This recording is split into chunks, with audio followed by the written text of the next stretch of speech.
মৌচাকের মার্কেটের সামনে কিছু মুচি বসতো, আমি ওই মুচিকে গিয়ে বললাম যে ভাই আপনি যদি একটু ফুরসত হন আপনি আমাকে দিয়েন, আমি ওই কাজটা চালাবো, আপনি যাই দেন আমি নিতে পারবো। আপনাকে দিয়েছিল? দিয়েছিল, প্রথমে দিতে চাইনি। So you do it? I did it, মৌচাক মার্কেটের সামনে বসে।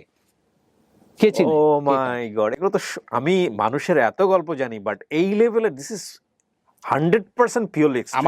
আমার এখানে কিন্তু নার্ভ কিন্তু দপদপ করছে, আই ক্যান ফিল ইট।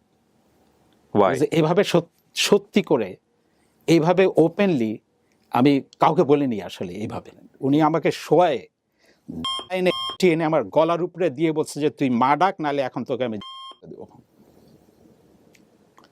এটা যদি চান আপনি এডিট করতে পারেন, বাট দিস ইজ ট্রু। ওই রেস্টুরেন্টের যারা ক্যাশে বসে ভদ্রলোককে বললাম যে আমাকে কাজে রাখবেন এখানে,